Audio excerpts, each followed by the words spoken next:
కృష్ణుడు జనార్దన్తో అంటున్నాడు, దూతై వచ్చినవాడు కఠినమైన మాటలైనా చెప్పాలి. ఆ సందేశం మేము వినాలి. ఇది సరైన పద్ధతి. మజ్జికై వచ్చి ముంత దాచకూడదు కదా. కనుక చెప్పాల్సిన మాటలు చెప్పకపోతే నువ్వు వచ్చిన పని ఏమిటో మాకు ఎలా తెలుస్తున్నాయా? కనుక చెప్పు. రావలదే పంచిన పని సేవకులకు పాము కాటు చీర దుడిచిన పోబునే వారేమనిరో నీవెలా దాచదనేమి నేరమునేకని. పాము కాటు కరిగితే చీర ఏం చేయదు. కనుక దేశసేవకులు ఏలిక ఆనతిచ్చిన పనిని చేయటానికి చెయ్యాలి. పాము వేసిన కాటును గుడ్డతో తుడిస్తే అందులో విషం తొలగుతుందరయా, మందెయ్యాలి. వాళ్ళు ఏమందోరో నువ్వు ఏం దాచడానికి ప్రయత్నిస్తావు. నువ్వు దూతగా వారు చెప్పి పంపిన ఆ మాటలు చెబితే అది నీ దోషమేం కాదు. అనుడు నతండు హంసని భగవానుమతంబున రాజసూయమున్ జనపతి సేయమూని భుజసారముగా పడివన్న సడిసన్న రాజున ధనముడు తారదెండని పదంబడి దేవరయున్న చోటికి నలుబడి పంపే నిన్ను యజనంబున మునిడి చేయువాడుక. ఆ చెప్పగానే జనార్దనుడు హంసదిభకుల అనుమతితో బ్రహ్మదత్తుడు రాజసూయ యాగం చెయ్యటానికి పోని బాహుబలంతో కీర్తి వహించిన రాజుల ధనం, కనకం, వస్తువులు, వాహనాలు విలువైనవన్నీ కూడా యాగం కోసం తీసుకురమ్మని దూతలను పంపి మీ దగ్గర తమ్ము యాగంలో అగ్రస్థానంలో ఉంచి నిర్వహింప తలచి నన్ను మీకు తెలియజెప్పి తీసుకురమ్మని పంపారయ్యా అన్న.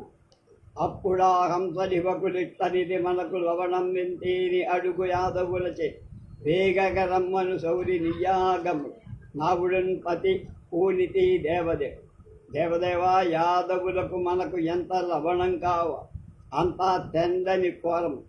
మరిగి కృష్ణుడి ఈ యాగానికి వేగంగా రమ్మను అని హంసనివకులు అప్పుడు నాతో చెప్పారు. కనుక మీ దగ్గర నుంచి ఉప్పు తీసుకెళ్ళటానికి వచ్చానన్నారు.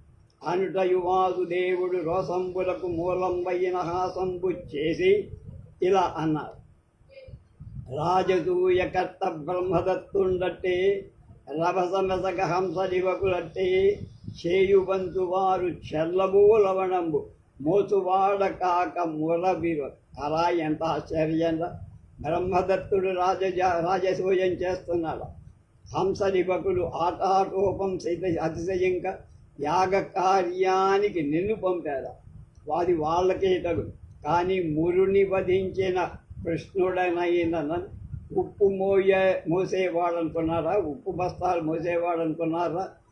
అప్పనమెంతగావలె అహంకరణంబు తరంగి ఇచ్చినంగప్పం పేర నేడు ఒడికారతనంబున మొసబుచ్చగా ఉప్పులు తెత్తురే సమరయోగ్యతలంబున వైరి కోడితో ఉప్పుల బట్టెలాడు నెడ ఉప్పుడు తెత్తురుగాక యాదవులు. ఎలా ఒళ్ళు పరిచిందా? కళ్ళు కావరంగా పైకెక్కాయా?